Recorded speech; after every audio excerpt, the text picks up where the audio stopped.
Morning student. आज हम class 10th के ग्रामर में अव्यय चैप्टर पढ़ाने जा रहे हैं। अव्यय व्याकरण का एक चैप्टर है जिसके बोर्ड के साइड से इसमें 4 मार्क्स का क्वेश्चन पूछा जाता है। उसी चैप्टर को आज हम उसके बारे में हम जानें कि अव्यय है क्या और अव्यय है क्या। तो अव्यय के बारे में हम जानें कि जो शब्द तीनों लिंगों में, सभी विभक्तियों में तथा सभी वचनों में एक समान रहते हैं तथा जिसमें कोई परिवर्तन नहीं होता, वो शब्द अव्यय कहलाता है। नव्यय अव्यय।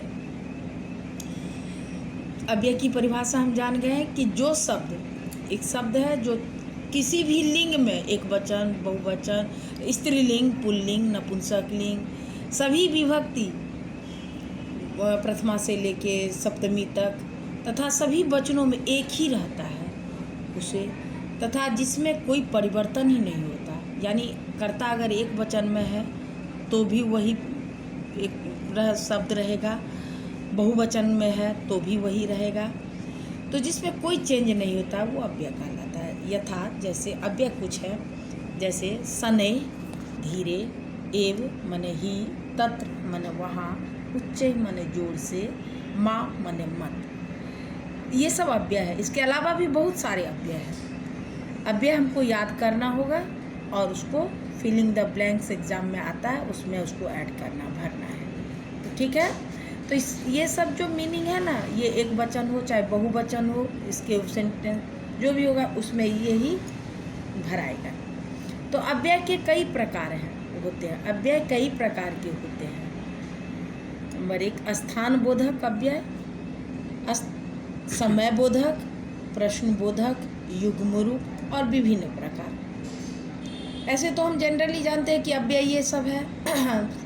अत्र तत्र सर्वदा इस्ततः, उपरि एकता, अधः उभयता, उभयता परिता। लेकिन हमें हर को डिवाइड करके बता रहे हैं, हर के अलग अलग तरीके से हम बता रहे हैं कि स्थान बोधक अव्यय हुआ अत्र तत्र, सर्वत्र, यहाँ स्थान का बोध हो रहा है। अत्र तत्र यहाँ वहाँ, सर्वत्र जहाँ सब जगह, इतस्ततः इधर उधर, ऊपरी ऊपर, एकतः, अधः, उभयतः, परितः, बहि, ये सब एक स्थान का सूचक है। ये इसको कहते हैं। ये सारे अव्यय स्थान बोधक अव्यय हुए। सबका मीनिंग भी हम बता दिए हैं और बुक में, अब बुक में पढ़ लीजिएगा, सबका मीनिंग मिलेगा। अव्यय चैप्टर निकाल के उसमें सबका मीनिंग दिया हुआ है, पढ़ लीजिएगा और तब भरने में आसानी होगी। दूसरा है समय बोधक, उसमें है पूरा, यदा तदा, अधुना, हय, स्व, इदानीं, सम्प्रति, कदापि, अध, अथ। ऐसे हम जनरली बता देते हैं। पूरा प्राचीन, यदा तदा जब तब, अधुना अब, हय बीता हुआ कल, स्व आने वाला कल, इदानीं इस समय, सम्प्रति अभी इस समय, कदापि कभी भी, अध नीचे, अध नीचे, अथ शुरू में। तो ये सब मीनिंग है इसका। ऐसे आप बुक से भी देख लीजिएगा।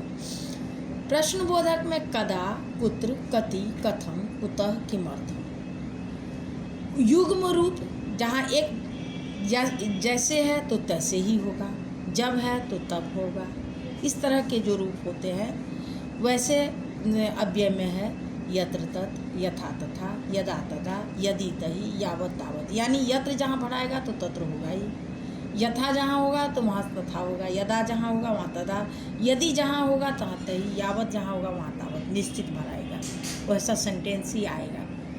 उसके बाद उसके अलावा भी बहुत विभिन्न प्रकार के हैं अव्यय, जिसको हम जाने।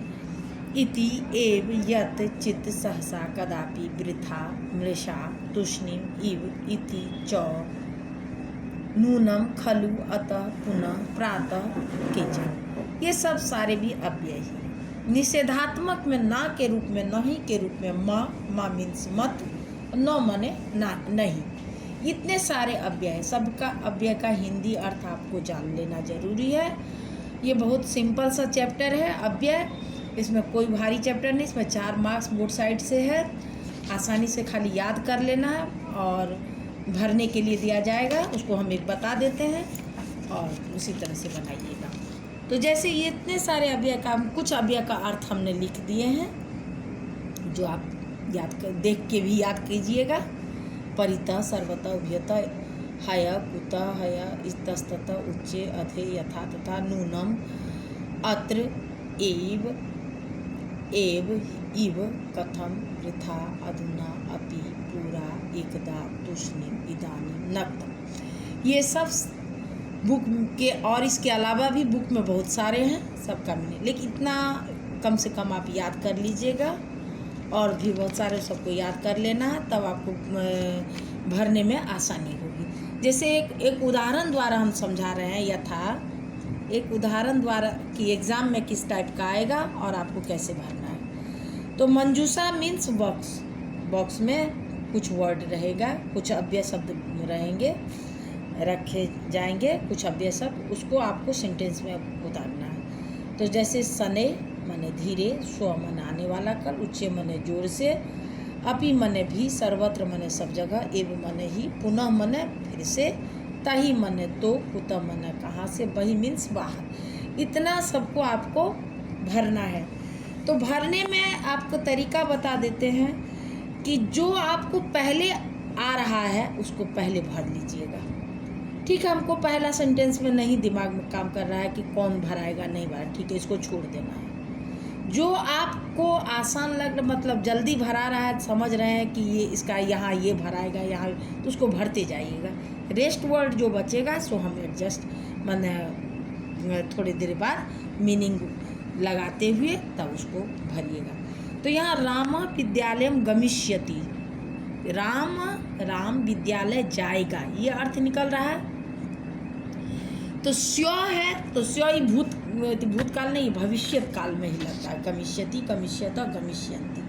तो यहाँ पर भविष्यत काल का कौन सा वर्ड है? स्व। तो यहाँ पर स्व भरा गया। स्व माने आने वाला कल। क्यों यहाँ आने वाला कल स्व भराया? क्योंकि यह यहाँ गमिष्यति, तो सेंटेंस को उनको पूरा करना है। तो राम स्व माने आने वाला कल विद्यालय जाएगा। ठीक है, करेक्ट। सिंह गर्जती, सिंह धीरे से तो नहीं गरजता है, गर्जती शब्द ही है यानी तेज, जोर। तो यहाँ पर उच्च जोर से गरजता है, सेट हो गया। गज चलती, हाथी को दौड़ते हुए कोई नहीं देखता, हमेशा चलता है। तो सने मीन्स धीरे, सने धीरे धीरे चलता है। ठीक है, थर्ड भरा गया। यदि परिश्रमम न करिष्यसि, ये फिर भविष्यत काल का सेंटेंस है। यदि तुम परिश्रम नहीं करते हो तो यदि तो तही होगा। आराम से, अभी जैसे युग में बता दिए हैं, युग में रूप में है यत्र तत्र, यथा तथा, यदा तदा, यदि तही। तो जहाँ यदि है तो वहाँ तही आराम से भराएगा, एकदम तही। यदि परिश्रम नहीं करोगे तो उत्तीर्ण नहीं होगे। तब भ्राता, तुम्हारा भाई आगच्छत। तो यहाँ पर तुमको समझ में नहीं आ रहा है कि यहाँ पर क्या भरें। ठीक है, इसको छोड़ देते हैं। तब हम दूसरा नेक्स्ट जाते हैं। रामेन स सीता वनम अगच्छत, रामेन स सीता। अब यहाँ पर क्या भराएगा? तो राम के साथ सीता भी, अपी मीन्स भी, सीता भी बन गई। इदम कार्यम, यह कार्य कुरु, पुनः कुरु, फिर से करो। पुनः माने फिर से, पुनः कुरु। गृहात, यहाँ तो गृहात दिया हुआ है यानी पंचमी विभक्ति वाला ही वर्ड लगेगा। गृहात बही,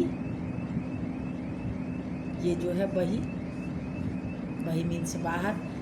घर से बाहर दुख होता है, जाने पर सबको दुख होता है।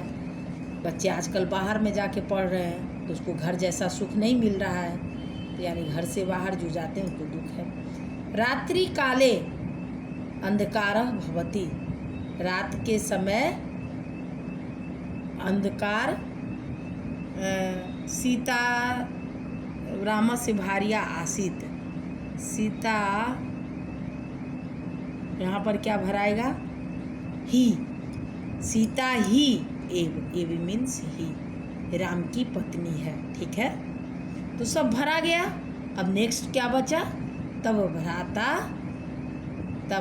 अब यहाँ सेंटेंस में कुतः अगच्छत, कहाँ से आता है, कुतः क्वेश्चन है, कहाँ से आया, तुम्हारा भाई कहाँ से। तो इस प्रकार हम भरने का तरीका बता दिए आपको कि पहले जो जो जान रहे हैं उसको भरिए, जो नहीं जानते उसको छोड़ दीजिए, आप फिर आगे बढ़िए। वो तभी भराएगा जब आप सब अव्यय का मीनिंग जानिएगा। इसलिए अव्यय का मीनिंग याद करना बहुत ही ज़रूरी है, और मीनिंग याद करके उसको इसी तरह भरने के लिए दिया जाएगा एग्ज़ाम में, तो आप आसानी से बना लीजिएगा। धन्यवाद। ये चैप्टर आपका कंप्लीट। ठीक है, धन्यवाद।